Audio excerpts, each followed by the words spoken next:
Así que bueno, es hablar con la gente de la casa, digamos. Así que, bueno, para mí es muy lindo, ¿no? Me siento contenta de que me hayan invitado. Como decía Claudia recién, esta es una construcción que se fue haciendo de a poco, que tuvo que ver con poder ir articulando las diferentes personas que están trabajando estas temáticas y que quieren trabajar estas temáticas en todas las provincias. Y me parece que es un esfuerzo que vale la pena esta articulación. En principio quiero celebrar que esto sea.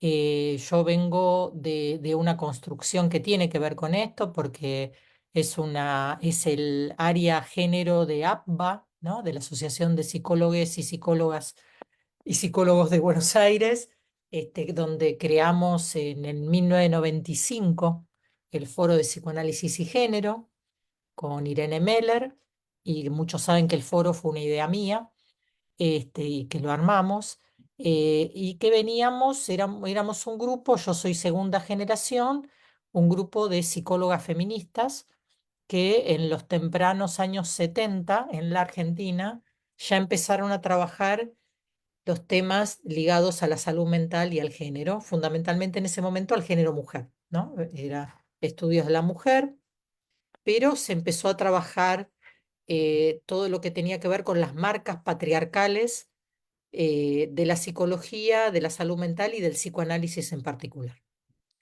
Ahí son autoras y activistas como Eva Giberti, Ana María Fernández, la misma Irene Meller, Clara Coria, y en ese momento Gloria Bonder, Marta Rosenberg y muchas otras más, que son nuestras grandes referentas en la temática en el país.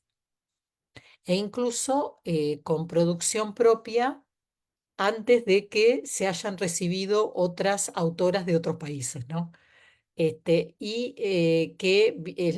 Por donde viene más la línea lacaniana, que es Judith Butler, ¿no? Que ella tiene más una articulación en ese sentido.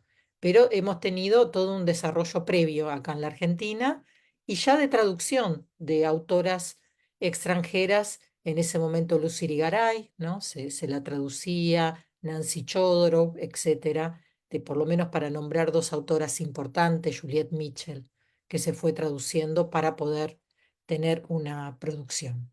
Y yo creo que, bueno, el foro sigue existiendo, muchos y muchas de ustedes vienen, este año vamos a tener las jornadas en noviembre, las jornadas que hacemos cada 2 años, y bueno, y me parece que esta construcción que ustedes están haciendo enreda con esta tradición entre generaciones, y me parece que esto es muy importante poder entender que somos varias generaciones que nos estamos enredando y cada generación también tiene su propia impronta. La nueva generación que está, yo también y visitando las provincias, estuve el año pasado en Córdoba, este año estuve en Tucumán, el año pasado también estuve en Entre Ríos y estuve también online con la gente de Río Negro. Em, lo que se ve también es que la nueva camada que ha tomado es una camada de la ola verde. La ola verde, el Ni Una Menos, eh, que fueron articulando la militancia con la formación y muchas veces una formación que no tenía perspectiva de género, ¿no? Sino que la militancia por prepotencia les hizo revisar y empezar a encontrar esto que ya venía de antes, pero que no lo conocían porque su formación en el campo de la salud mental no venía desde la perspectiva de género.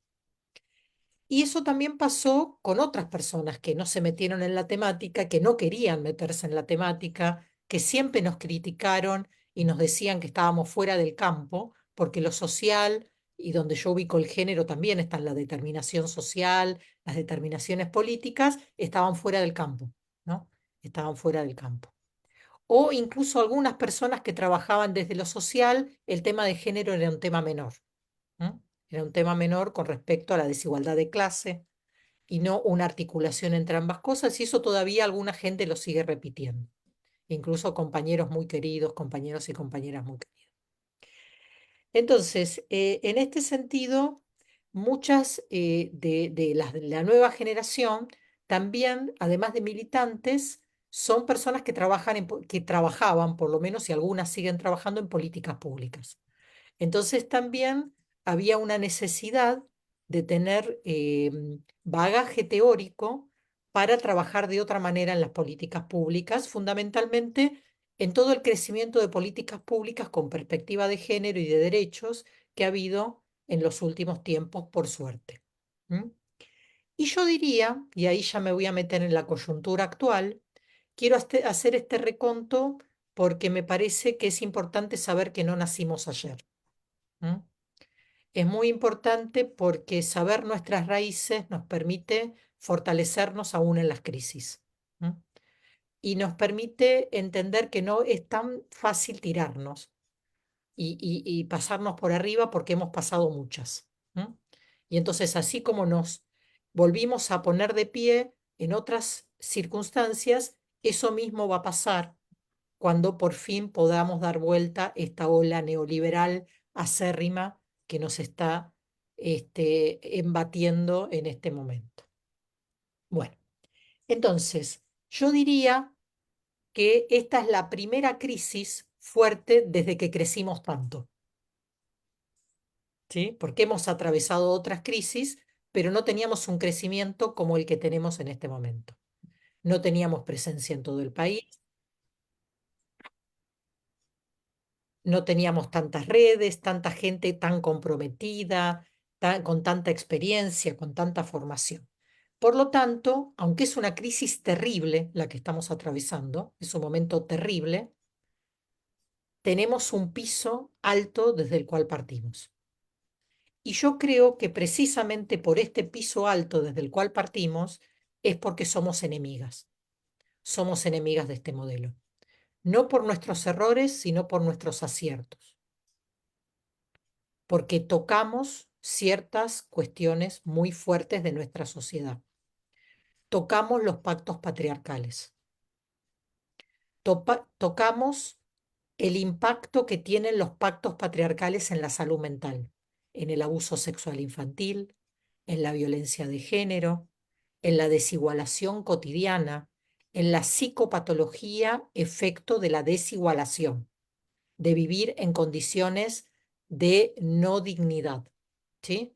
Y ahí impactamos y empezamos a develar esos pactos, ¿sí? Entonces, por eso somos enemigas y enemigos y enemigues. ¿Por qué? Porque tenemos una doble articulación, tanto por profesión como por convicción. Quienes estamos en el campo de la salud mental, trabajamos fuertemente con el lazo social. Quienes tenemos y abrazamos las barreras del feminismo también. ¿M? Todo lo que tiene que ver con los cuidados, en todo sentido, como tarea y como ética.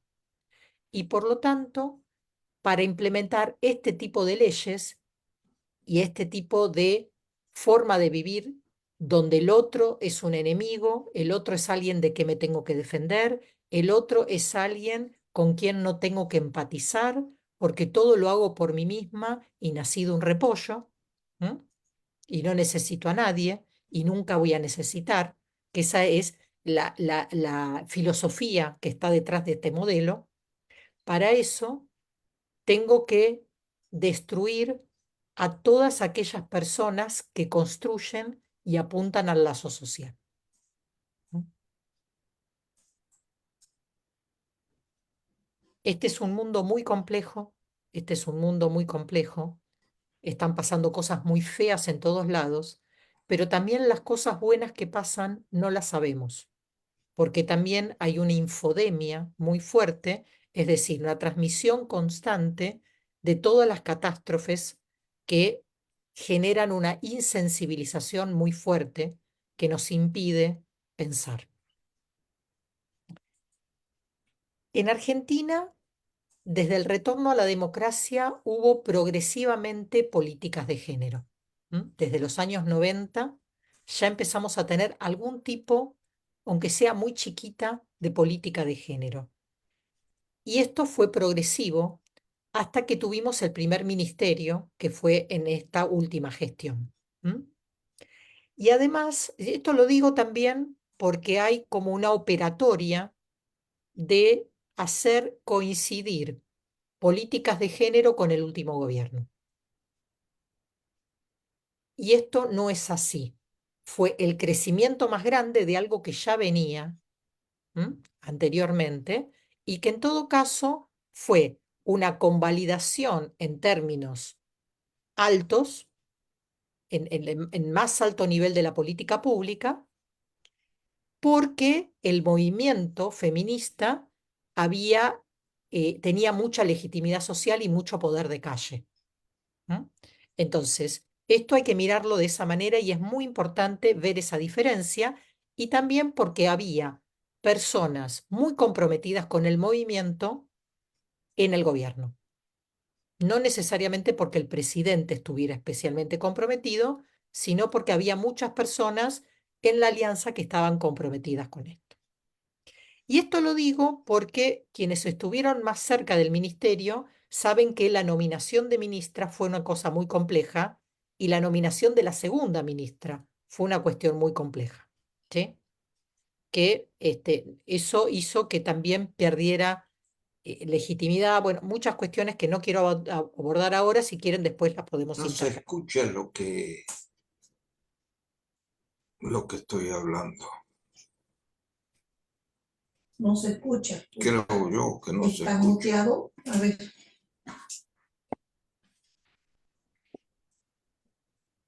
Bien.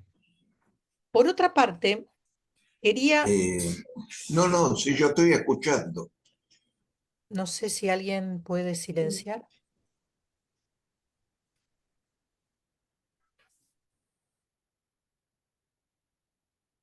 Ok, bueno, Es el doctor Mario Brown que hay que silenciar. ok, gracias.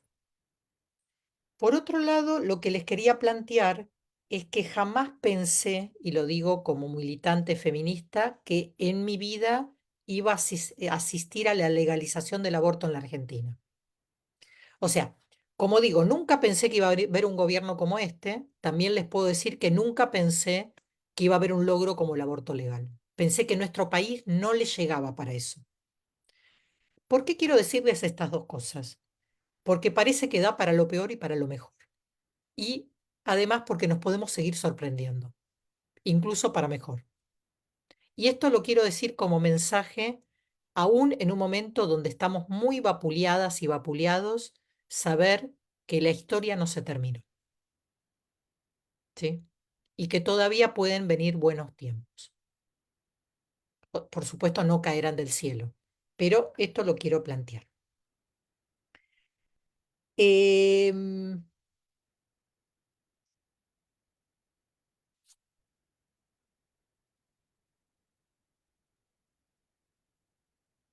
Otra cuestión que quiero compartir con ustedes es algo que compartí con las colegas en Tucumán. Cuando estuve en Tucumán hace poco, me encontré con varias colegas que trabajaban en el plan ENIA, que es un plan maravilloso, desde el Ministerio de Salud de Nación, que han articulado en todo el país y que ha reducido el embarazo no intencional adolescente. O sea que ha sido un programa excelente. Y lo que les decía es que probablemente, y esto también lo había hablado con una colega de una de las cátedras que yo estoy a cargo de la cátedra de Introducción a los Estudios de Género en la Facultad de Psicología y también de la cátedra de Salud Pública, Salud Mental 2. Entonces, una de las colegas de la cátedra de Salud Pública, Salud Mental es funcionaria de la provincia de Buenos Aires y me contaba una anécdota que se había encontrado con las colegas de uno de los municipios del Plan Enia y estaban esperando que les bajen línea y ella dice, no va a llegar nunca esa línea porque quedaron, digamos, ahí. Bueno, entonces, algo que yo compartía con las colegas de Tucumán, y esto tiene que ver con la otra parte, las resistencias y los desafíos, es que probablemente toque algunas cuestiones hacerlas desde sociedad civil. hasta que se vuelva y se pueda hacer nuevamente desde política pública. ¿Por qué? Porque tenemos un montón de gente capacitada al más alto nivel y no podemos perder esos recursos humanos, porque tenemos la gente capacitada y tenemos la población que necesita. ¿Mm? Por lo tanto, yo les comentaba, tenemos que retomar, imagino yo, la experiencia de las socorristas en red y ver alguna manera de seguir sosteniendo algunas cuestiones a la manera que podamos, al mismo tiempo y que esos recursos humanos formados puedan seguir haciendo lo que saben hacer y que las poblaciones puedan seguir siendo atendidas desde calidad y desde perspectiva de derechos hasta que se pueda hacer otra cosa. Y también como estrategia de construcción de que lleguemos al momento de hacer otra cosa. ¿Mm? Porque una cuestión va a alimentar a la otra. Por último, quiero hacer una breve mención a la coyuntura actual, a la situación actual, a esta denuncia que está habiendo de la ex primera dama de violencia de género con respecto al expresidente. Es una denuncia muy compleja, muy fuerte, porque no es solamente que se está acusando a alguien, se está intentando con esa acusación poner en tela de juicio todas las políticas de género.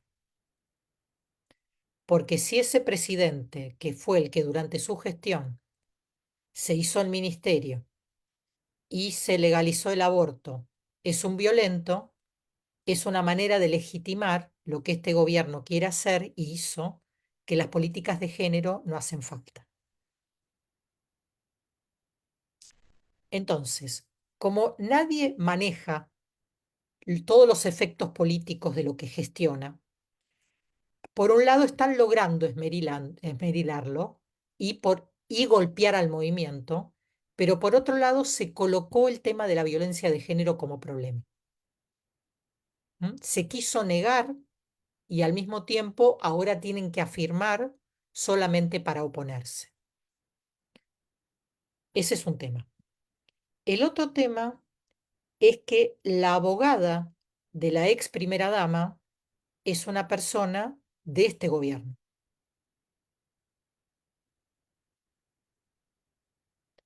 Con lo cual, la abogada tiene una estrategia de ir contra lo anterior.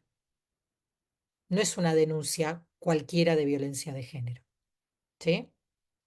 Y yo ahí tomaría una frase de uno de los políticos que mejor definió esta situación, que dijo que éticamente hay que escuchar a la víctima, jurídicamente está la presunción de inocencia, políticamente no hay que ser boludos.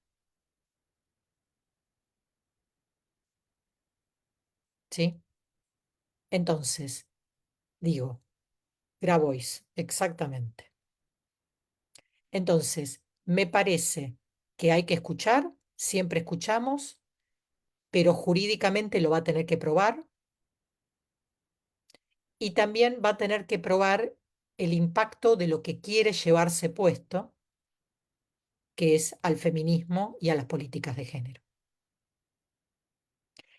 Y por último, antes de pasarle la palabra a la compañera Julia, lo que quiero decir es que es muy importante que no nos sintamos desprotegidas y desprotegidos, que sepamos que nos tenemos. ¿Mm? Parte de lo que el feminismo nos ha enseñado que no nos hace falta ningún padre. La sororidad es muy importante, la alianza entre pares.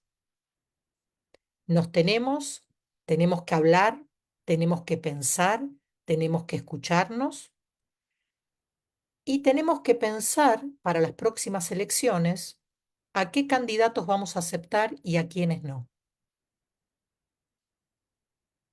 Y que esas personas sean personas realmente comprometidas y que nos representen y que no sean negociaciones con el establishment, que ya sabemos que termina siendo más establishment que negociaciones. Yo cerraría mi primera intervención y me gustaría escuchar a Julia y después quedo atenta al intercambio con ustedes. Muchas gracias.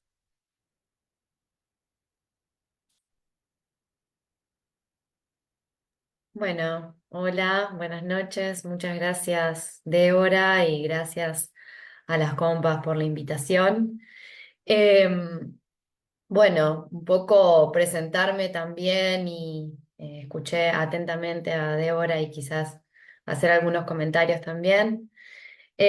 Bueno, yo decirles que soy trabajadora social, un poco la militancia feminista me ha ido acercando también hacia una militancia de izquierda, así que contarles que yo soy, pertenezco a un partido político que se llama El Nuevo Más, su referente es Manuela Castañeira, es muy conocida también. Y, y bueno, y contarles que yo pertenezco a una perspectiva del feminismo, una perspectiva que es el feminismo socialista, que tiene una tradición muy grande, incluso desde los primeros encuentros de mujeres digo mal, los encuentros de mujeres, pero del Día de la Mujer, que bueno, que fueron las primeras en nombrar el 8 de marzo, ese feminismo de tradición socialista, de la pelea de la mujer trabajadora, y una perspectiva materialista en el feminismo, que, que parte, el materialismo dialéctico lo que hace es parte de considerar el lugar de la mujer en relación con el desarrollo de distintas formas económico-sociales y sobre todo entender que la posición de la mujer en la sociedad se determina a partir de- del lugar que ocupa en la estructura productiva. Y eso me encantaría poder desarrollarlo, pero la verdad que, bueno, como para contarles que esto es una tradición, que incluso tiene a Marx y Engels como referentes, y a Alejandra Kollontai, a August Bebel, a Rosa Luxemburgo. Bueno, es una tradición que nos ha ido marcando y que tiene una característica que es la independencia, que es algo que está hoy en discusión en el feminismo y a raíz de los hechos que se desarrollaron en nuestro país y que sin duda que hace a- al día de hoy. Bueno, yo quería desarrollar 3 o 4 ideas, más bien 4, vamos a ver si me salen, pero contarles que bueno, que en el título la palabra desafío, lo que primero se me vino es eh, cómo, cómo nos organizamos para pelear contra el gobierno de Milei, que es un gobierno de ultraderecha. Eh, que creo que no debo ser la única que le pasó que cuando ganó Milei, o cuando empezó el proceso de que ganaba Milei, porque fue un proceso, la ultraderecha fue una cosa que requirió de estudio y de lecturas diferentes para conocerla. Esta ultraderecha que que no son liberales, son fachos, básicamente, que tiene mucha característica demagógica.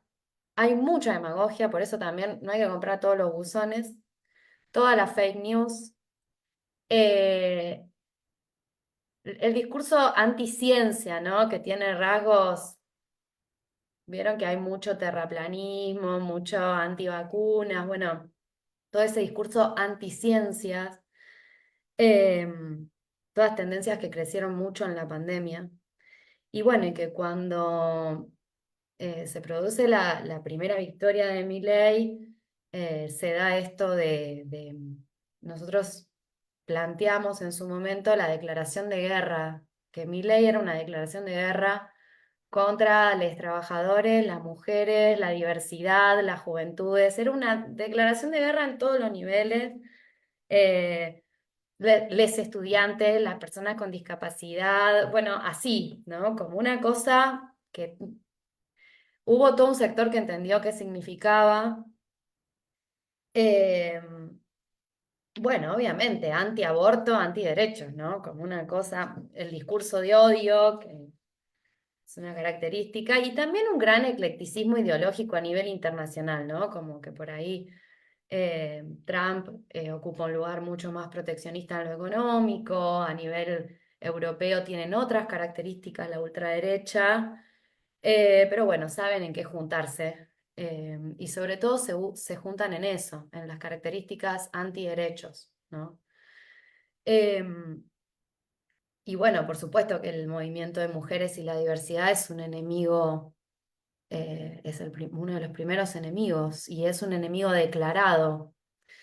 Em, y bueno, y un poco por qué. Ahora yo creo que el evento de Fabiola, de toda esta denuncia, tiene una enorme contradicción porque es un hecho que, dado como violencia de género, tiene una enorme contradicción porque es un hecho de violencia de género que se está utilizando y se está intentando utilizar para ir en contra del movimiento de mujeres y la diversidad. Si se denunció esto, es resultado, y si se consideró, digamos, una problemática, es resultado de nuestra lucha, porque hubo eventos pasados, hubo un evento, por ejemplo, con Zulema Yoma, echada de la Casa Presidencial de Olivos. Bueno, no fue considerado un evento de violencia de género. Incluso eh, yo siempre cuando explico en la escuela que a mis estudiantes les digo, miren, antes, cuando yo iba a la escuela, el título era Crimen Pasional y ni loca había es la enorme cantidad de noticias y no se visibilizaba, no era considerado un problema social la violencia de género. Em, y hoy, si esto es el escándalo que es por eso. Después está el tema de la utilización cínica y demagógica del gobierno actual, que Adorni llama, dice, si tenés problemas de violencia, llama al 144 y desmanteló la línea 144. Esa es la característica absolutamente demagógica y cínica eh, de este gobierno, que, bueno, el Plan Enya, que nombraba Débora, eh, después todos los problemas para la cobertura en el acceso a la interrupción del embarazo, el cierre del INADI, o sea, acá en Córdoba, por ejemplo, se degradó también el Ministerio de la Mujer a Secretaría de la Mujer, las trabajadoras denuncian la precarización laboral en que trabajan, la sobrecarga laboral que significa, bueno, y claro, eso es de un cinismo que no va a encontrar límites si no se lo ponemos. eh, y bueno, y ahí está un poco también la parte del desafío, pero de nuestro lado, porque la verdad que nosotras hemos construido un movimiento que tuvo, y creo yo la tiene, una potencia enorme. Desde 2015, desde el primer Ni Una Menos, logramos confluir en asambleas las pibas que venían de las escuelas, las trabajadoras que veníamos re cansadas de nuestro lugar de trabajo, em, las actrices, las periodistas, fue un movimiento que nos encontrábamos dirigentes sindicales, dirigentes y militantes políticas, del peronismo, del kirchnerismo, era una cosa, y obviamente la izquierda, súper amplia, la potencia de las asambleas, debates duros, súper duros, profundos, una gran escuela de formación eh, y de lucha. La verdad que dimos cátedra de cómo luchar. eh, y el objetivo de la pelea contra, primero Ni Una Menos, luego la pelea por el aborto, que fueron cosas que se retroalimentaron, eh, logramos el paro de mujeres, los inmensos Ni Una Menos, las vigilias de millones de personas, eh, y bueno, sí, peleas duras, pero con una unidad de acción que, si bien es súper difícil de construir, también eh,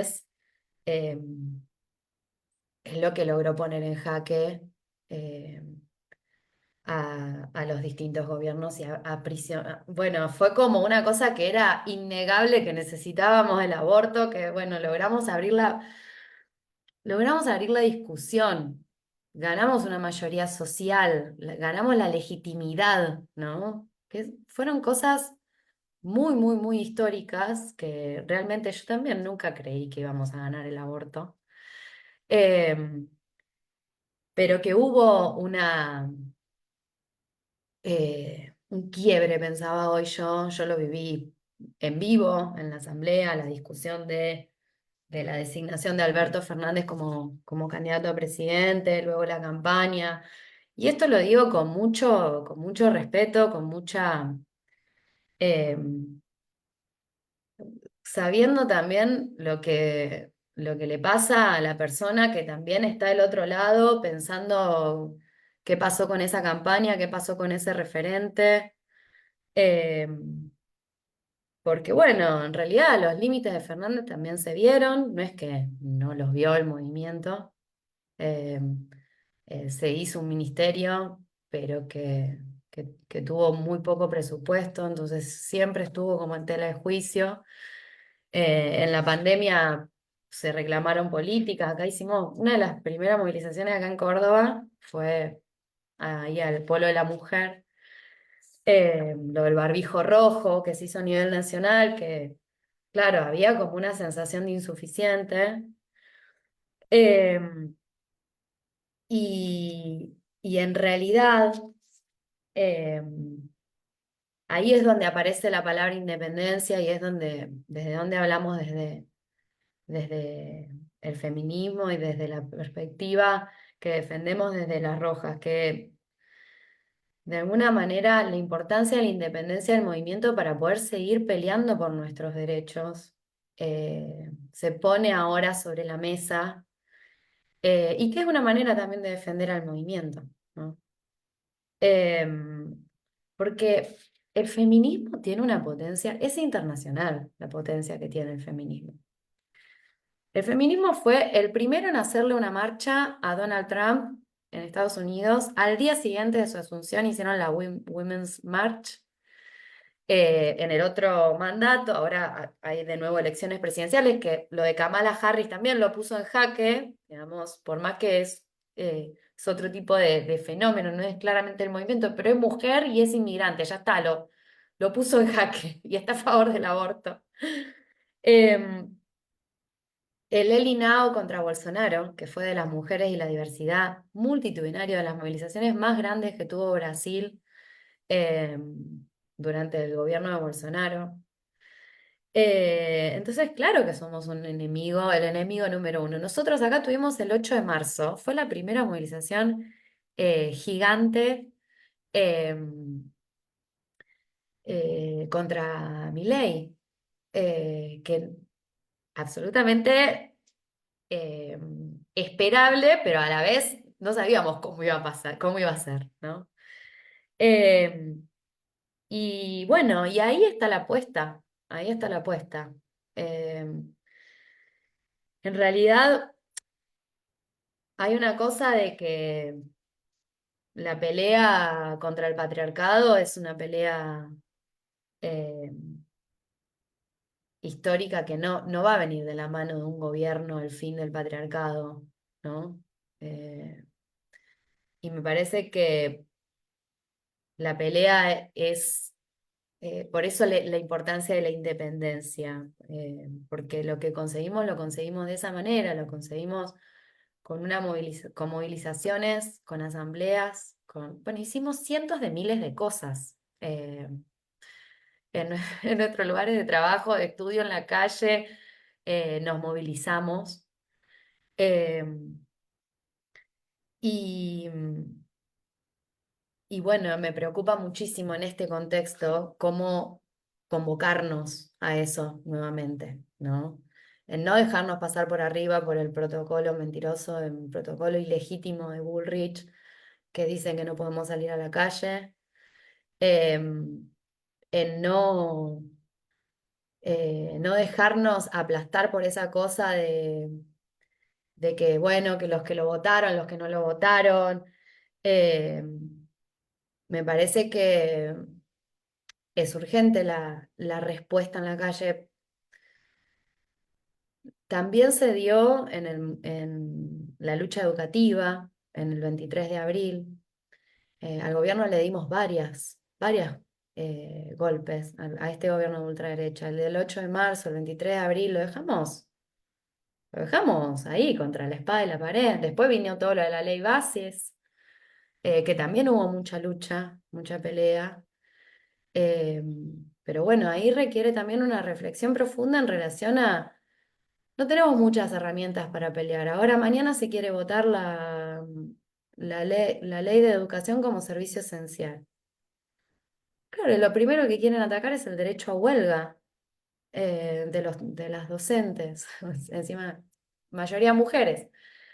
Eh, bueno, esos son los mecanismos que tenemos para pelear, el paro y la movilización, para hacer llegar nuestro reclamo y que realmente han sido, a veces, como trabajadora social me canso un poco de hacer talleres, y siempre veo que en la pelea que se da a nivel movilización, calle, cuando uno logra instalar un tema y demás, vale como replicar talleres y talleres y talleres, porque abre la discusión, abre bueno, la conciencia está absolutamente ligada a la experiencia, ¿no?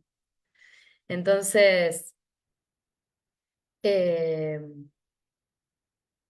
me parece que hay ahí una cosa, una discusión en relación a, bueno, a organizarnos en pos de lograr una movilización que lo enfrente, ¿no? Como hicieron contra Trump, contra Bolsonaro, las feministas, y también abrazando otros movimientos, ¿no? Porque este movimiento es así, que abraza todas las luchas.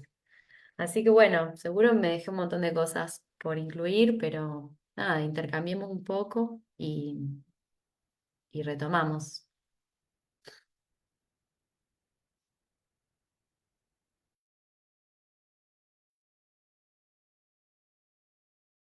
Está silenciada, Clau, ¿eh?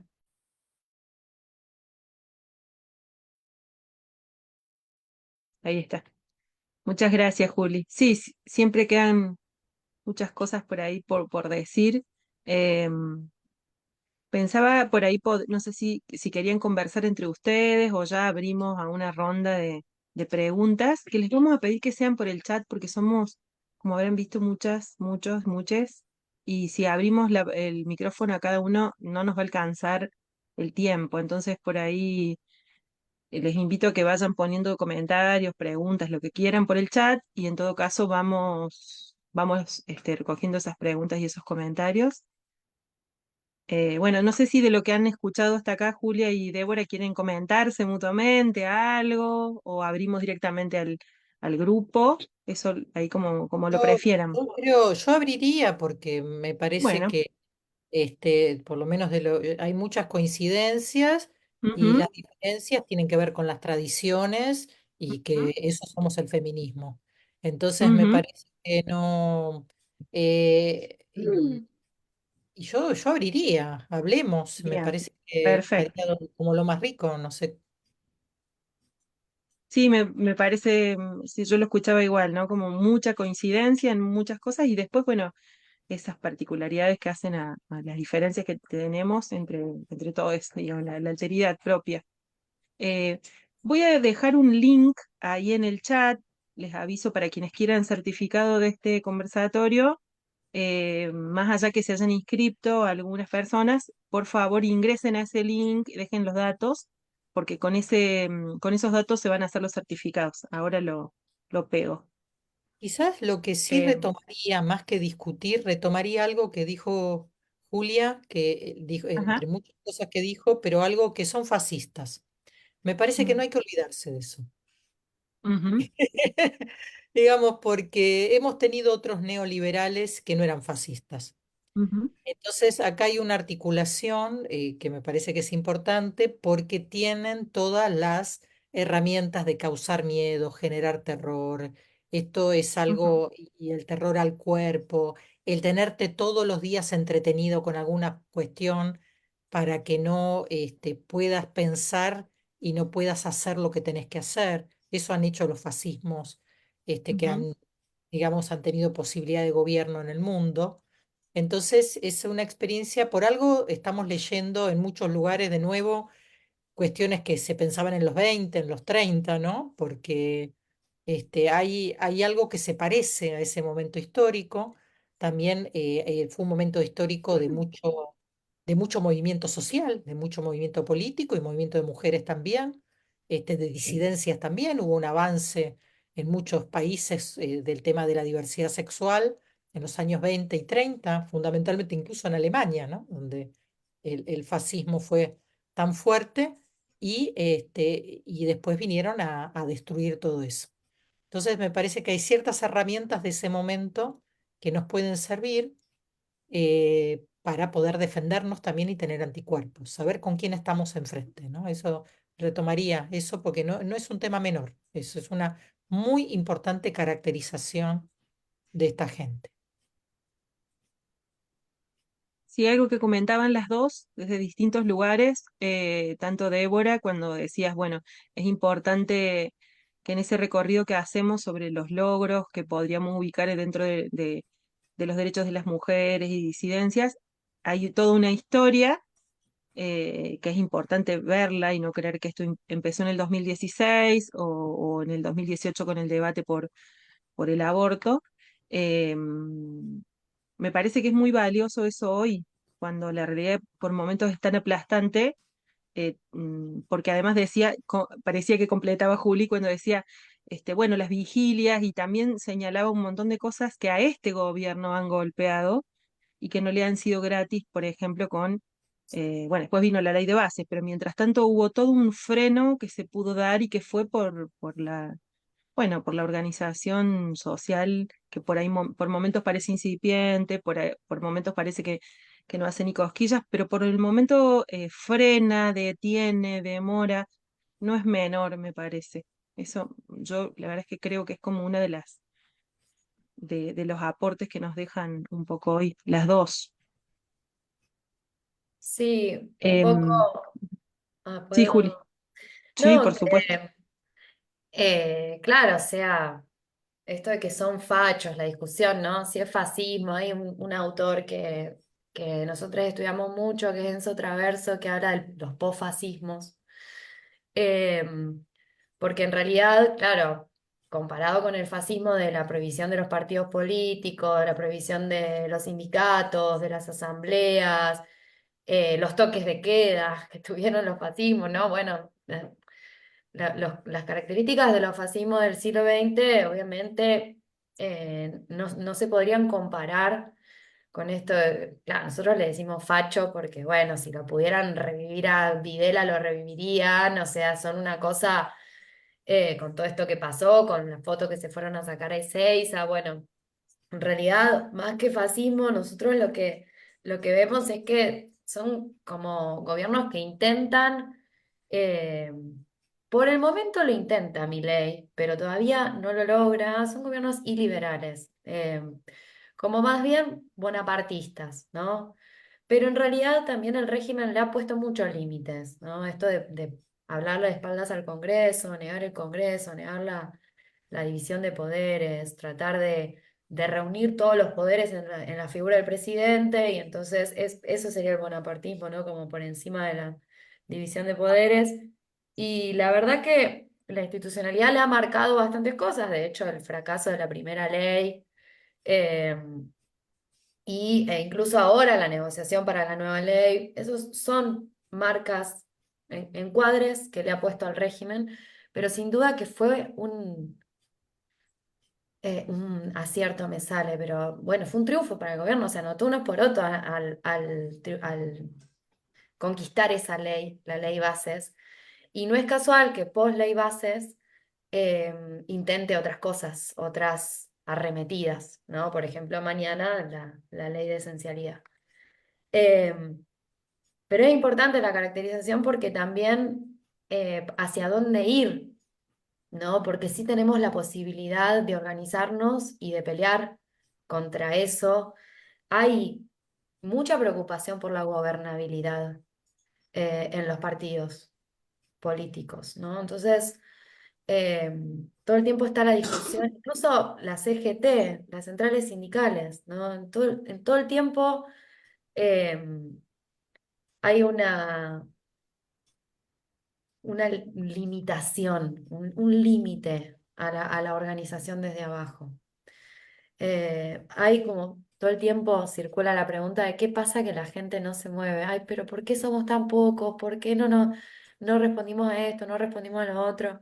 Y bueno, también esa pregunta hay que hacérsela a quienes son los responsables políticos de los principales espacios de cómo hacemos para dar respuesta, porque sí falta la presencia, por ejemplo, en la ley bases de movilización, o sea, no alcanza solamente con la oposición en las instituciones y en el Congreso, sino que la fuerza se tiene que demostrar como se mostró en el 23 de abril. eh, y, y bueno, ahí es donde me parece que requiere un debate. La verdad que el debate es recontra importante porque tenemos que hacer una experiencia juntos con este gobierno, ¿no? Es un gobierno de características muy diferentes. Bueno, eso. Gracias, Julia. Quiero comentarles, bueno, en el chat hay muchos agradecimientos, eh, hay coincidencia en la claridad de, bueno, algunos se refieren a Débora, otros dicen que está muy bueno el conversatorio, y después hay alguna pregunta. eh, María de los Ángeles Moro dice, cómo se sugiere realizar intervenciones cuando los profesionales que trabajan con uno no tienen perspectiva de género. Y es una problemática actual del pueblo, ya que no se dispone desde la comuna para establecer políticas públicas para abordar las cuestiones de género. Esa sería una, ahí como para qué. Bueno, como hacíamos en otro momento, digamos, o sea, por eso digo también retomar de la historia. No es la Ujú. primera vez que tenemos que trabajar y nos parece que tenemos que trabajar con perspectiva de género cuando los otros profesionales no están formados con esa perspectiva y no hay políticas. Digamos, esto ya lo vivimos y me parece que tenemos que tomar esas experiencias para seguir, construir para adelante. Tomar la cuestión, bueno, la historia no es lineal, digamos, tiene avances y retrocesos, hay olas, ¿no? Hay olas para arriba, hay olas para abajo. Este es un momento complejo, un momento de retroceso, un momento de resistencia, no es un momento de avance, lamentablemente, nos encantaría, pero hemos tenido muchos avances. Por eso yo decía, estamos en un piso diferente en muchos sentidos. Entonces, yo diría, juntate con otra gente que sabe de esos temas, enredate con la gente que tiene experiencia en perspectiva de género en el tema que trabajes y bueno, y con eso vas a poder hacer algunas cuestiones mientras armas capacitaciones para tus compañeros y compañeras o van viendo que vos tenés una manera de trabajar que puede servir con la población con la que estás trabajando. Digamos, hay muchas maneras de legitimar ese tipo de cuestiones. Pero bueno, toca volver a sembrar, me parece. Y bueno, y es así. Y es así, y a lo mejor, digamos, es más lindo cuando todo el mundo está de acuerdo, digamos, o cuando vienen y te capacitan en el tema, cuando tenés un programa, pero a veces no toca eso. Y entonces, bueno, hay que hacer un diagnóstico de en qué lugar estás para poder hacer otras cuestiones. Justo hoy vino a consultar una colega de la Universidad de La Plata, que yo le estoy haciendo la dirección de la tesis de doctorado, y la tesis es sobre la salud mental de las niñas, ¿no? Y fundamentalmente, muchas de las niñas son niñas que están en institutos, ¿no? De lo que ella trabaja, y entonces trabaja con las personas los equipos de salud mental que trabajan con estas chicas. Y la mayor parte no tiene perspectiva de género. Y esta es una investigación que no la hizo este año, o sea, ahora está cerrando, la hizo antes. Con lo cual está lleno el sistema de salud y todo lo que es salud mental de gente que no tiene perspectiva de género. Por suerte hay alguna gente que tiene perspectiva de derechos, por suerte hay alguna gente que tiene empatía, pero no llegamos a permear y que todo el mundo, por ejemplo, en el campo de la salud mental, tenga perspectiva de género y ahora vino mi ley. O sea, es algo que todavía no estaba logrado. Estábamos trabajando en eso. Entonces, bueno, seguiremos trabajando en eso que estábamos trabajando con tiempos más en contra, digamos, con vientos más en contra. Pero hacemos lo que siempre hicimos. Con respecto a esto que decís, Débora, me parece que es clave pensar todo el avance en la cuestión de la legalización del aborto, que digamos, como decimos, no inició en el 2016, los primeros proyectos en el 2005, pero los debates son muy, muy, muy anteriores. Ya en los 60 había debates súper profundos en Argentina, quizás se daban de otro modo y no estaban tan colectivizados, pero sí estaban y eran poderosos, digamos, y también algo de eso se va tomando y por eso hoy tenemos una ley. Pero me parece que es muy importante, además de complejizando, creo, un poco esto que por ahí Juli nos traía de la calle, que compartimos, pero que creo que no es solo ahí que están las disputas. Creo que el rol de los profesionales de la salud, por ejemplo, en el debate del aborto fue clave, fue fundamental. Y eso a mí me parece importante también decir que no se lo podemos atribuir a un gobierno, eso es, creo que las dos coincidían en sus intervenciones en esto, pero fue clave el rol de los profesionales de la salud que también tomamos la experiencia de Uruguay, también con otra realidad, en un país mucho más pequeño, con otra situación, pero que nos sirvió para ver que lo que ya se venía haciendo tenía que ver con eso, que para poder releer los marcos legales que ya teníamos en Argentina. Y eso fue clave, porque nosotros teníamos marcos, nosotros decíamos, recuerdo porque Con tu primo. fue muy arduo, te decíamos que eran muy restrictivos para la aplicación de la ley, para el debate sobre el derecho a decidir sobre el propio cuerpo, y sin embargo nuestra propia legislación ya habilitaba, encuadrándolo en lo que en algún momento trabajábamos como causal salud, que es poder reconocer que la salud es mucho más compleja que la dimensión física, es decir, hacerle lugar a esto que les pasa, que nos pasa, que no tiene que ver solo con el registro de lo biológico. Y eso fue clave, y era la misma ley, era el mismo código penal, pero era una mirada diferente. Entonces a mí ahí me parece que el cómo nos posicionamos en cada lugar no es menor, aún en estos tiempos tan difíciles.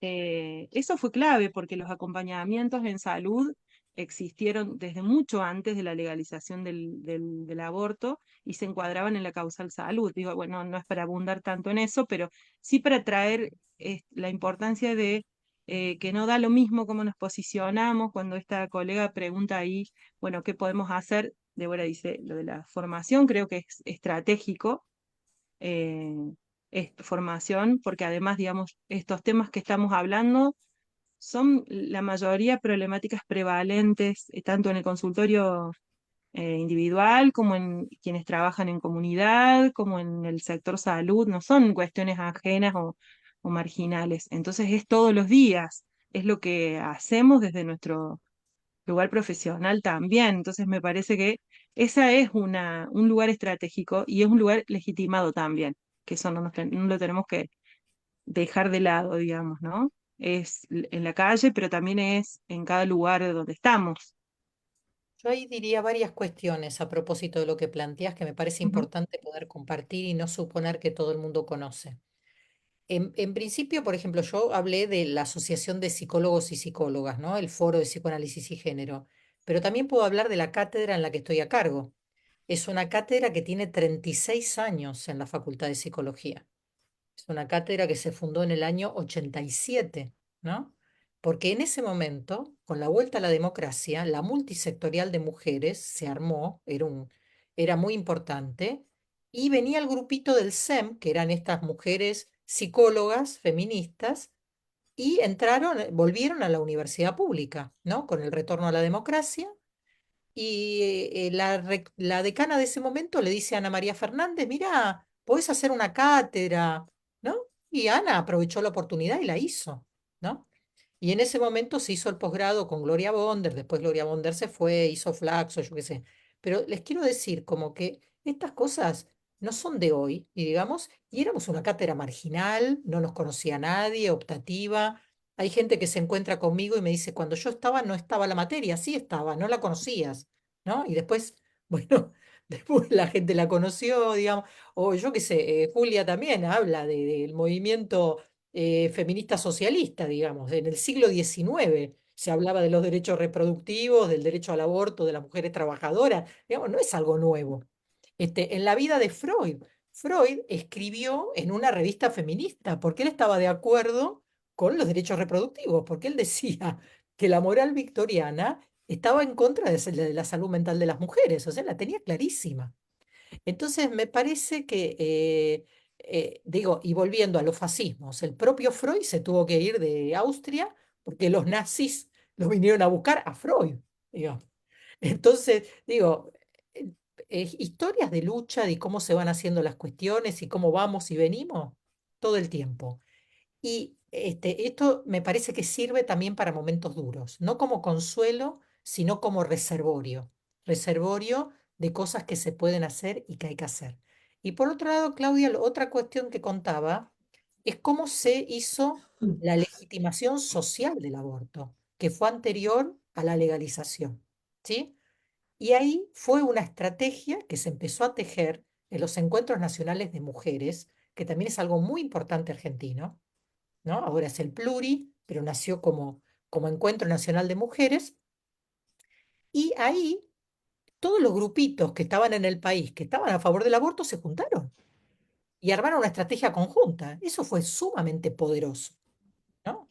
De todos los talleres que había de aborto, empezaron a armar una estrategia y entonces empezaron a decir, bueno, este año conviene hacer esto, conviene plantearlo como tema de salud y no como tema de autonomía, porque la salud a la gente le hace más sentido que la autonomía de las mujeres, digamos, todas estas cosas me parece que es bueno transmitirlo. Y también algo que vos también planteaste, Claudia, que es las profesionales por el derecho a decidir, que también hay profesionales varones, pero la mayoría son mujeres, que también algunas de ellas son de la medicina general, ¿no?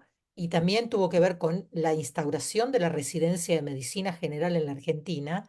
Es un colectivo muy potente que nos ayudó muchísimo y sigue dando, digamos, porque la mayoría, en las facultades de medicina no se enseñaba a hacer abortos. Los médicos que egresaban, como era algo ilegal, no se les enseñaba a hacer. Entonces, tenían que practicar, tenían que saber la parte técnica, que nadie los entrenaba, y la Asociación de Medicina General, ¿qué empezó a hacer? Empezó a hacer rotaciones en México cuando legalizaron en el DF y en Uruguay cuando legalizaron. Y fueron a aprender a hacer AMEU, fueron a aprender a hacer cosas que acá no sabían técnicamente y volvieron y con la causal salud, salud integral, y ahí entramos las psicólogas, ¿no? A mostrar la salud mental como parte de la salud integral, en Buenos Aires, las cátedras libres por el derecho al aborto en diferentes facultades, en la mía, donde empezaron a trabajar y empezaron a mostrar cómo se podía desde el campo de la salud mental ampliar la causal salud. Bueno, todo este tipo de cuestiones llegaron y permitieron después tener gente entrenada, sabiendo lo que hacer para cuando se legalizó. Y aparte se permitió, digamos, esto, la legitimidad social que permitió la legalización posterior. No, todo esto son, me parece, herramientas que está bueno que las recuperemos, que nos inscribamos en esa historia y que creemos lo que esta época necesita para garantizar derechos, ¿no? Y para seguir existiendo. Sí, mientras Hay hablaban, una me mano para acordaba levantar. Hay una manito que se levanta abajo si vos querés hablar. hay que, está de nuevo. No, que me hacían acordar de cuando se legalizó el aborto. Yo trabajé hasta el año pasado en un centro de salud de una localidad de Córdoba, del interior, eh, de tradición radical. Vieron que acá en Córdoba la tradición radical tiene unas características particulares. Yo no soy cordobesa, así que es algo que me llamó mucho la atención cuando me vine a vivir acá. Y bueno, y teníamos una directora del centro de salud que además tenía un diagnóstico psiquiátrico, entonces era una bomba. ¿No? Tenía así como sus particularidades, además de que, bueno, que era muy autoritaria. Entonces, no, queríamos evitar que ella se avivara de hacer la lista de objetores.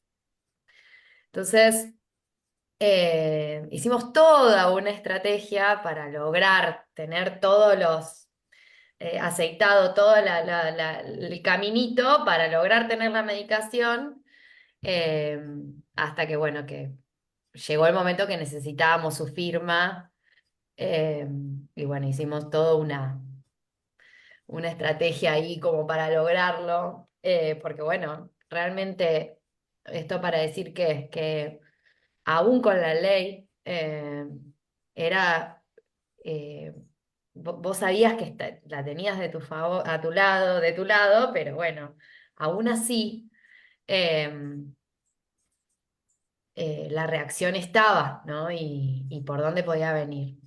La verdad que lo logramos porque la ley demostró tener un poder, eh, que si bien, claro, hubo un montón de acciones previas que de hecho, eh, desde el centro de salud hacíamos, casi clandestinamente en nuestro trabajo, pero las hacíamos.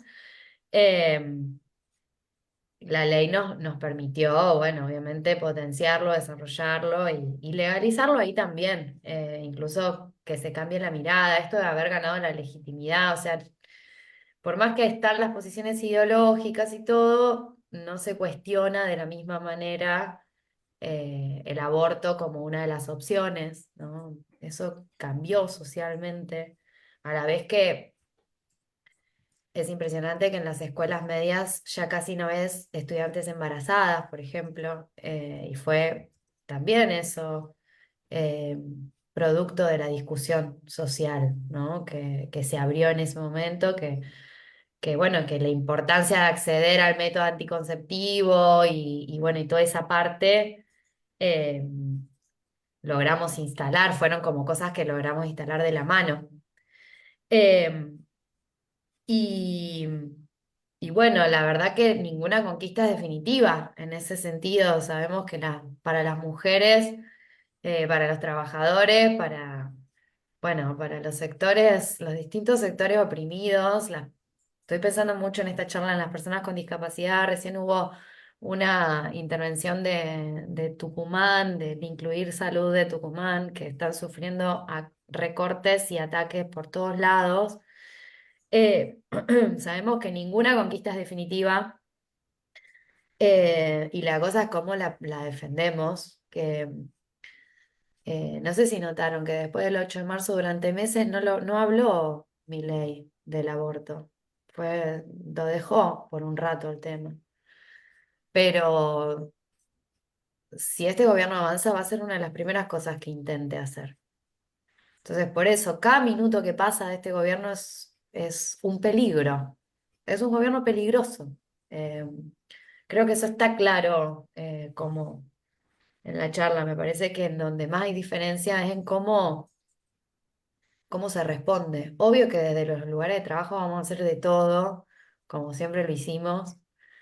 eh, pero hay una cosa que nos puede potenciar también. ¿Dónde nos potenciamos? Hay que buscar eso. ¿Dónde multiplicamos esa fuerza que tenemos en los distintos lugares de trabajo? Que es una conversación que tenemos con la Clau hace más o menos 15 años, que cada vez que nos vemos hablamos de esto. Eh, ¿Cómo potenciamos esa fuerza? Y en eso hay una cosa que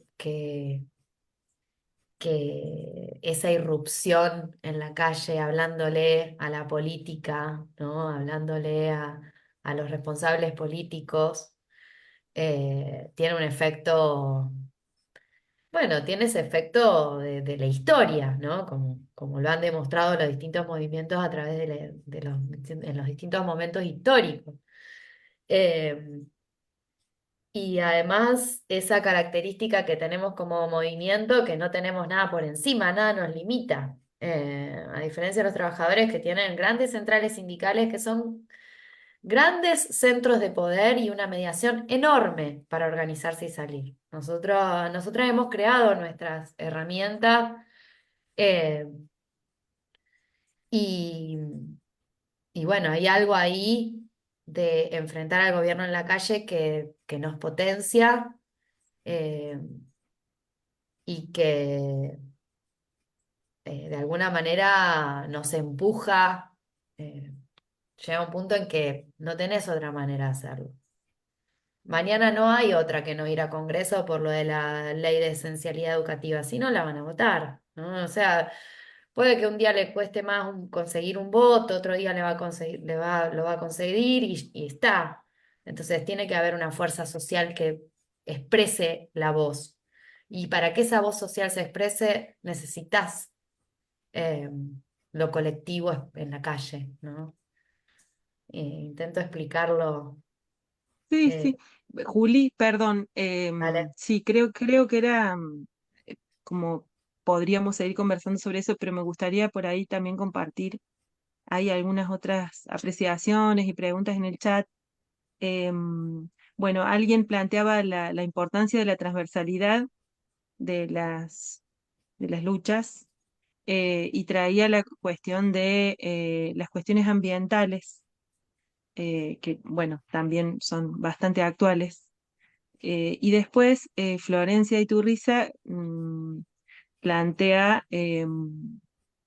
a ver, no encuentro el comentario. Acá. Bueno, agradece y plantea una pregunta con respecto a la táctica y a las estrategias y también sobre cómo pensar o cómo piensan ustedes estos efectos de los discursos de odio eh, colectivamente, que creo que lo han dicho bastante, pero por ahí subjetivamente, cómo podríamos contrarrestarlos. Bueno, un montón, Florencia. Pero bueno, no sé si quieren compartir algo de eso. Y después una segunda pregunta respecto de la lectura que hace Débora de la coyuntura. Dice, me parece sumamente importante retomar la idea de que se vieron obligados a reconocer la existencia de la violencia de género luego de haberla negado. ¿Cómo subrayar esto y cómo contrarrestar la intención de culpar al feminismo de la violencia de género? Bueno, Bueno, y hay otra pregunta que también que creo que hizo Fede sobre el tema de ajá, disidencias. Si es lo mismo ajá, feminismo, disidencias, todo eso. ajá. Parece que es un tema, quizás no son las mejores panelistas para contestar, pero bueno, Ujú. Bueno, pero por ahí lo pero que podamos de conversar ahí de eso. Ujú, podemos decir, a mí me parece que lo que tenemos en común es que somos el blanco, digamos, somos el blanco del odio y que también toda la construcción última, digamos, del feminismo con el transfeminismo, digamos, con también incluso la construcción del ministerio género, ministerio mujeres, género y diversidades. Y ujú, además hubo un trabajo muy fuerte de incluir la perspectiva de diversidades y la elección de la segunda ministra, una lesbiana, digamos, pública, también fue muy importante para poder hacerlo. Y me parece que incluso parte del ataque es que se nos fue la mano, ¿no? Con este tipo de cuestiones, ¿no? Y me parece que en ese sentido, incluso yo lo he escuchado de algunas personas, e incluso 2022, la política en general y la gestión en su momento es como que reculó con respecto a lo que había avanzado porque pensaba que se le volvía en contra. Entonces, me parece que ahí hay un tema muy complejo, porque también al interior del movimiento feminista la cuestión de quiénes están en el transfeminismo y quiénes están en el feminismo TERF, que acá por suerte no es una línea tan grande, ¿no? Por ejemplo, me hablan colegas de España, en España es terrible las peleas que se arman, Ujú, me preguntan, ujú. pero Débora, tal y tal, no, acá por suerte no, digamos, hay alguno que piensa una cosa, otra que piensa otra cosa, pero no nos agarramos por esas cosas, digamos, ¿no? Podemos tener diferencias, pero no estamos con enfrentamiento por ese tipo de cuestiones. Y eso también me parece que el feminismo nuestro entendió que tiene que abrazar la temática de las disidencias, porque aparte muchas feministas son disidentes también. Entonces, me parece que eso lo tenemos bastante claro, en ese sentido. Con respecto a las estrategias a tener, no lo sé. En el campo de la salud mental en particular, yo trabajo mucho ambas líneas, digamos, trabajo todo lo que tiene que ver con masculinidades, feminidades, pero también disidencias. Y mucho con las cuestiones identitarias, ¿no? Todo lo que hay que trabajar, la ley de identidad de género, cómo se trabaja en salud mental, la no psicopatologización, ¿no? La importancia de que nuestra ley es una ley por el derecho a la identidad, que también son los temas que están en jaque. Está en jaque el aborto, la identidad de género, el matrimonio igualitario, digamos, todo está, todo lo que son derechos, la ley de salud mental, ¿no? También, incluso la atacan vía los usuarios, ¿no? Fundamentalmente las familias que son familias de gente con consumos problemáticos. Son los que agarraron para aliarse para estar en contra de la ley de salud mental. Y me parece que algo que yo vería en común es que hay que también hacer autocríticas, ¿no? Por ejemplo, la ley de salud mental nunca se implementó como habría que implementarla. Y eso es así. Entonces, yo puedo decir que no hay que internar en un hospital psiquiátrico, pero si no tenés camas en hospital general, ¿qué haces? Y en algunas provincias hay políticas de salud mental con perspectiva de derechos, en otras no. En otras no tenés que hacer con la gente que tiene problemas de salud mental. Y menos cuando hay comorbilidad. Y cuando hay consumos problemáticos, no, es una papa caliente. Y además, muchos de los consumos problemáticos se trabajan con ONGs y que no sabés lo que pasa ahí adentro. Pasa todo menos derechos. Entonces, eso me parece que hay que tomarlo y hay que ver y hay que entender que muchas de las personas, fundamentalmente usuarios y familiares, que reclaman, y ahí hay un tema de género también, porque las personas tienen derecho a no querer internarse, por ejemplo, pero ¿quién las cuida? Porque no hay política de cuidados. Entonces ahí están los familiares, que en realidad son las familiares, ¿no? Cuando la madre de Chano dice, estoy en peligro, si no tuviera plata, hay cosas que no puedo hacer, lo que está diciendo es que el derecho de alguien a no internarse es importante, pero muchas veces recae, porque no hay políticas de cuidado, sobre los familiares que se la tienen que comer doblada y no tienen derechos a decir no te puedo cuidar o hasta que llegué porque estoy en peligro. Entonces, nunca hemos trabajado, esto yo lo digo mucho porque por mi intersección entre el feminismo y la salud mental, que no hemos hecho dialogar la ley de salud mental con la perspectiva de cuidados. ¿M? Es como si los usuarios tuvieran derechos y no hubiera, digamos, no se piensa cómo se consagran esos derechos o cómo, digamos, cómo se consiguen, ¿no? Entonces, me parece que hay varios temas, o por ejemplo el tema de la identidad de género. Hay un derecho a hacer transiciones, incluso hacerse cirugías, hacerse tratamientos, pero también existe el mercado. Y el mercado creó los bloqueadores, ¿no? De la pubertad. Y hay como una compulsión a dar a todo el mundo bloqueadores. Y muchas veces sin miramiento por lo que está pasando a nivel subjetivo, ¿no? Entonces, me parece que eso hay que escucharlo. Eso hay que escucharlo y no entenderlo como blanco y negro, sino entenderlo como tensiones y como problemas, ¿no? Como problemas que tenemos que encontrarle algún tipo de solución y que muchos de los ataques tienen que ver porque entraron en un lugar donde hay problemas y donde muchas veces no los quisimos ver, no los tomamos, ¿no? Los desestimamos. Entonces, bueno, yo tomaría un poco tu pregunta, Fede, desde esa perspectiva.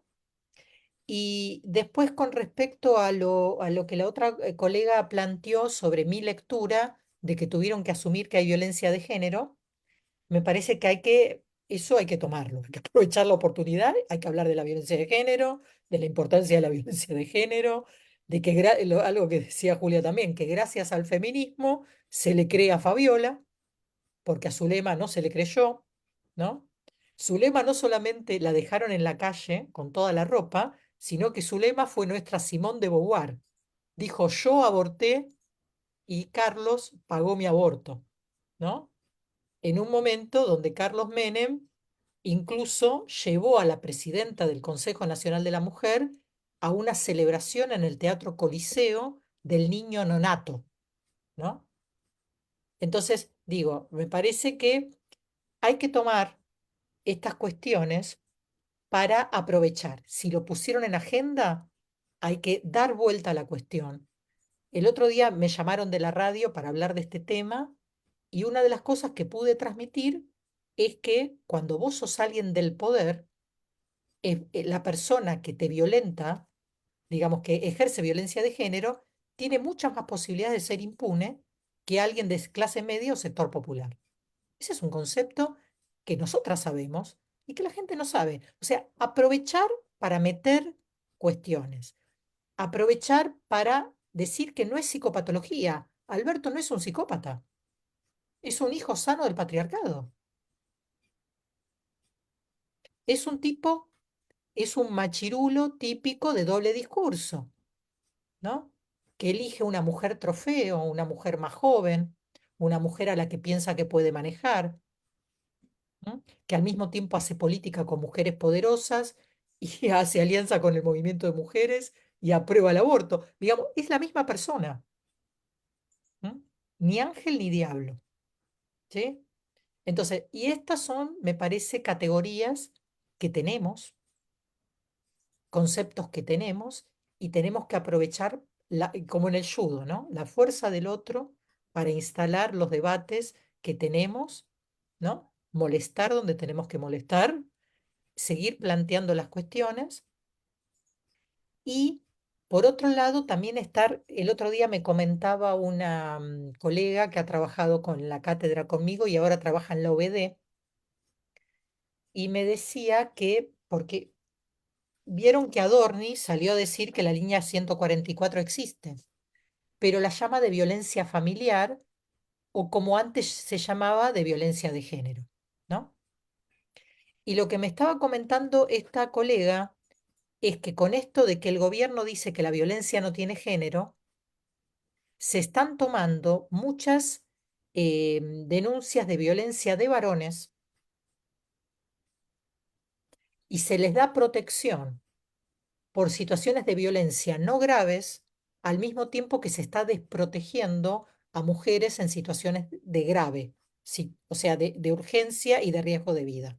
O sea, lo que pasaba antes, la voz del tipo, si el tipo le pisaron el callo, es un accidente. Si a la mujer la apuñalaron, que se joda y que espere, ¿no? Estamos de nuevo con eso, pero ahora con nuestras propias herramientas. Están utilizando nuestros dispositivos para volver a lo otro. Entonces, bueno, nada, tenemos la potencia de que nos conocemos, que rápidamente intercambiamos información y tenemos a la gente en los efectores, tenemos la gente en justicia, tenemos la gente en salud, entonces nos enteramos rápido de algunas cuestiones y yo diría pasar la información, ver dónde hay que decir cosas, ver dónde hay que operar y por supuesto todo el tiempo dar a la luz todo este tipo de cuestiones. Que no haya posibilidad de que las cosas sean oscuras, que no sepamos. Y bueno, Julia llama al poder de la calle, me parece que está muy bien. cada quien desde su lugar y desde su potencia, y me parece que hay múltiples estrategias para irnos articulando, para sortear la ola y hasta que podamos construir tiempos mejores. No podemos opinar nosotros que estamos aquí escuchando la oratoria de los expositores durante 1 hora y media. Hola, sí, están comentando en el chat, escribiendo y preguntando y están respondiendo y comentando a partir de esas preguntas y esos comentarios. Sí, porque FEPRA representa a los psicólogos de la República Argentina y es quien convocó a esta reunión para que nosotros podamos hablar de temas que nos atañen a nosotros, la psicología, y qué ofrecer a la sociedad.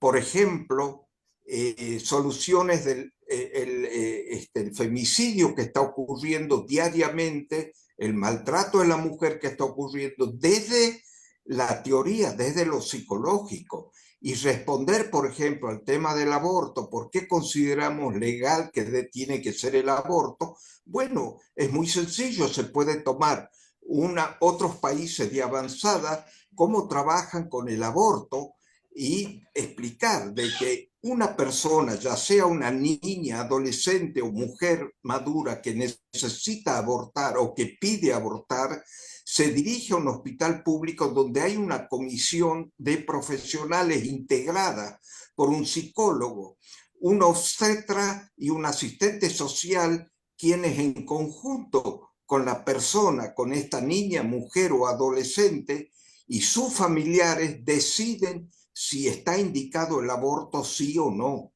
Entonces, eso es lo que tiene que decir FEPRA a la sociedad y no quedarse en ese discurso, como dijo aquí la licenciada, desde 1987, cuando se habló de la lucha de la mujer y de todos esos problemas que hoy en día no hablamos o seguiremos hablando del izquierdismo,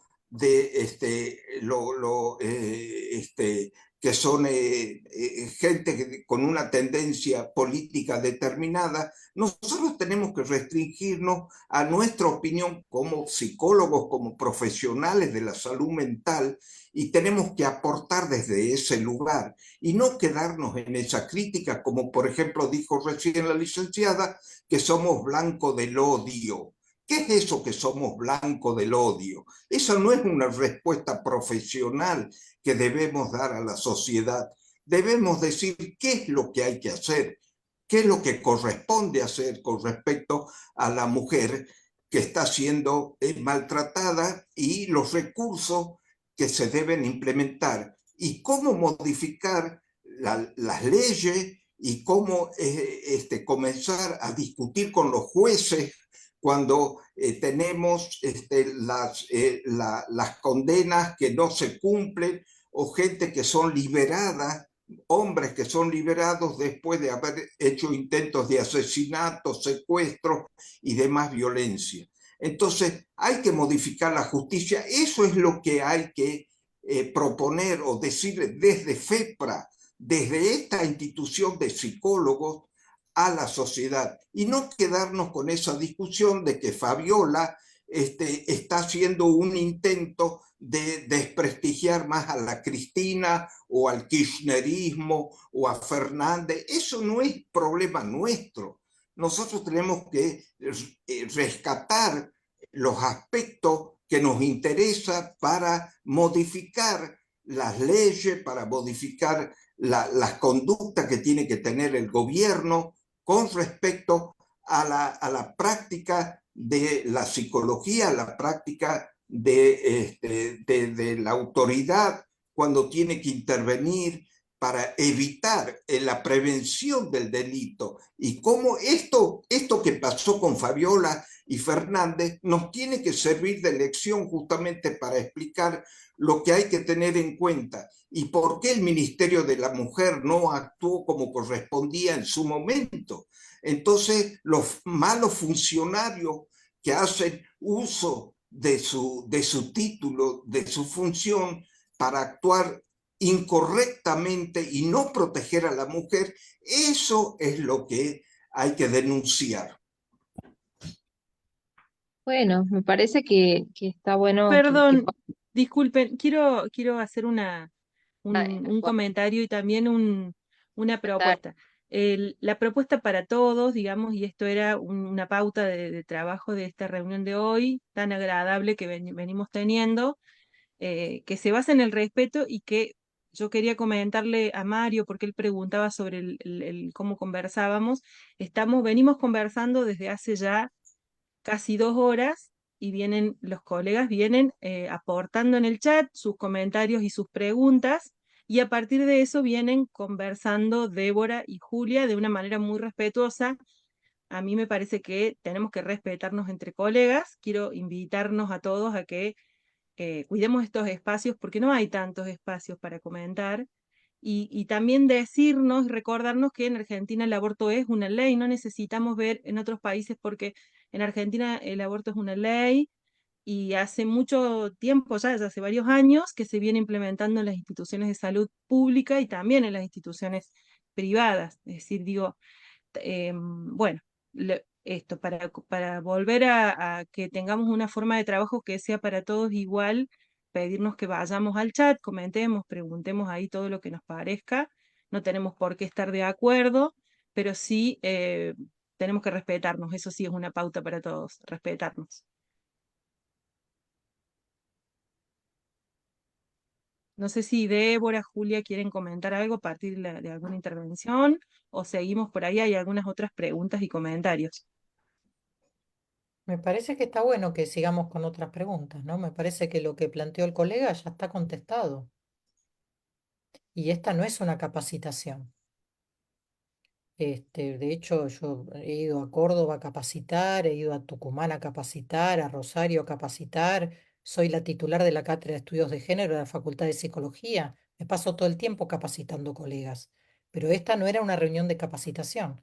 Esta era una reunión de intercambio sobre la situación actual y el impacto que está teniendo todo esto en la salud mental. Porque esto yo lo veo como profesora universitaria, el impacto en nuestros equipos, el impacto en el alumnado de todo lo que está pasando, es muy fuerte, ¿no? Y por el otro lado, lo veo en el consultorio. Esta semana todo el mundo me habló de este tema. Por eso lo hablo, ¿no? Porque a mí no me interesan los chismes, en absoluto. Lo hablo porque no hubo persona en el consultorio que no hable del tema, porque impactan la salud mental, en todo sentido, Ujú. ¿no? Es muy fuerte que un expresidente esté acusado de este tipo de cuestiones, porque es la máxima autoridad, se lo haya votado o no. Entonces, esto impacta porque quita, es como en manos de quien estamos, ¿no? Es un tema muy, muy complejo y me parece que hay que explicarlo. Y la gente, por lo menos en mi consultorio, todo el mundo dice que no sé qué hacer, me pasa esto, me pasa lo otro, hay desesperanza, hay una situación de mucha angustia. Entonces, me parece que es un tema para hablar en un foro de salud mental, sobre los temas de género. Y por supuesto, qué hacer en lo práctico. Eso lo hacemos en las capacitaciones, por supuesto, en la que usted quiera, en la que participamos todos los días. Estamos trabajando estas temáticas y con mucho gusto. Sí, yo quería Bien, retomar una dale cosa Juli, sí. sobre una de las preguntas sobre los discursos de odio, porque eso me había quedado como anotado, porque en realidad eh, se escucha muchísimo discurso de odio y en la forma y en el contenido. Entonces, eh, el año pasado, en todo lo que fue la previa, la última previa de la última instancia electoral, de todas las que tuvimos, el balotaje, había una tensión social importantísima. Se nota mucho en los grupos de WhatsApp, bueno, ni hablar, las redes sociales, Twitter, etcétera. Bueno, pero además perpetrado por la misma fuerza política hoy oficialista, el oficialismo. Entonces, bueno, una de las cosas que que pasaron, que para mí refleja lo que significan los discursos de odio y los efectos que tiene, es cuando las palabras se transforman en hechos, por ejemplo, el triple lesbicidio en Barracas. Que bueno, que era bueno, un vecino, nada, ser lesbiana y ser además pobre.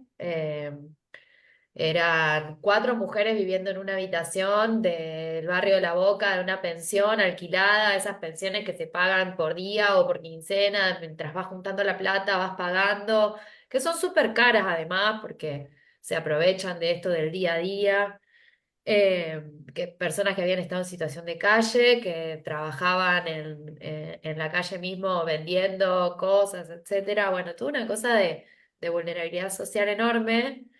Eh, y bueno, y este vecino que las agredió constantemente y bueno, y un día atentó contra su vida de una forma aparte terrible, con un incendio, bueno, una cosa de lo más extremo de la violencia. Eh, y, y bueno, un poco los discursos de odio son una característica de esta fuerza política de la ultraderecha.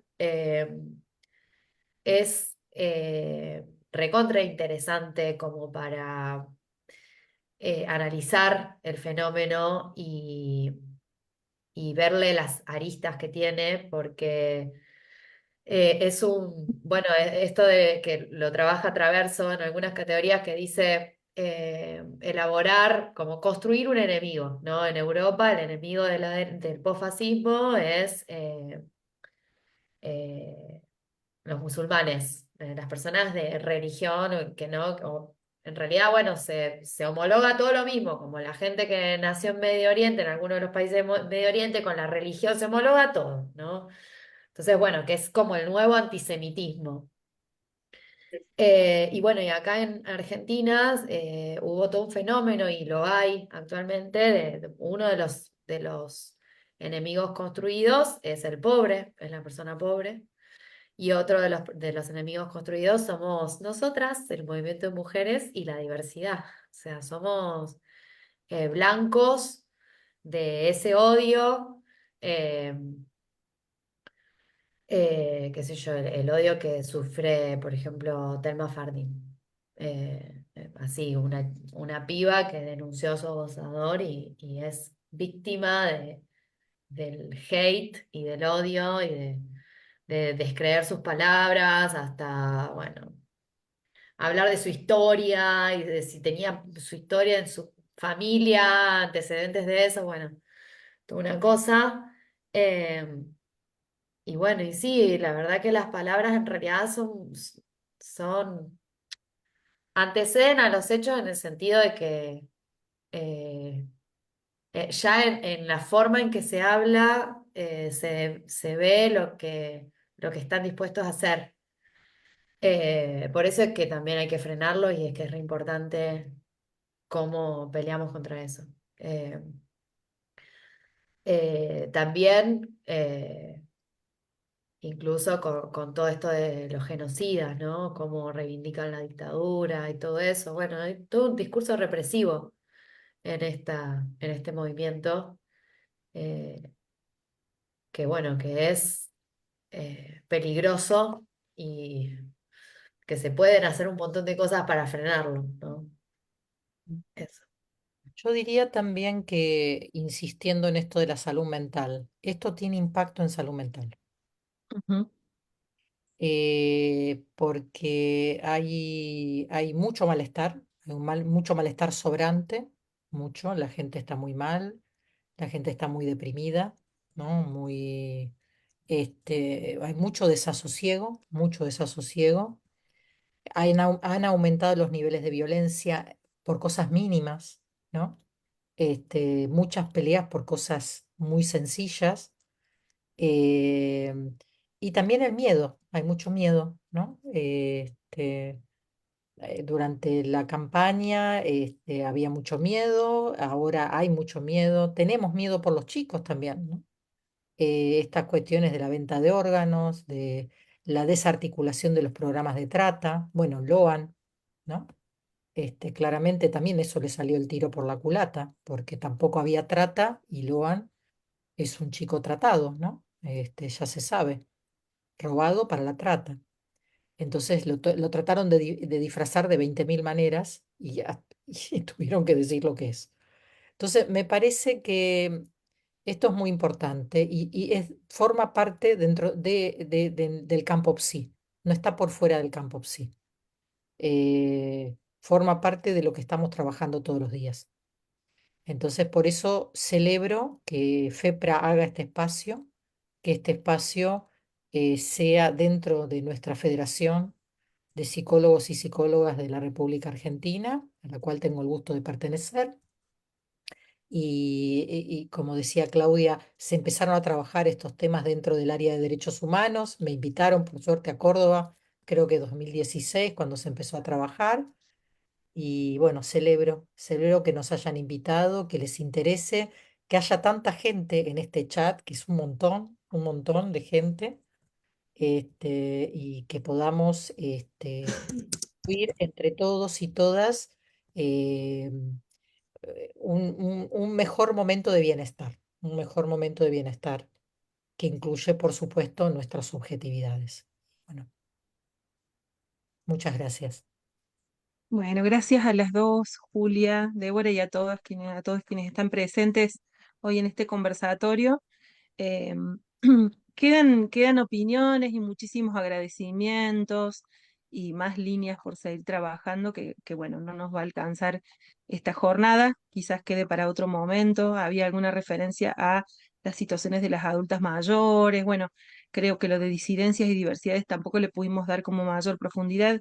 También seguramente lo tomaremos, para nosotros es algo importante a trabajar en la comisión.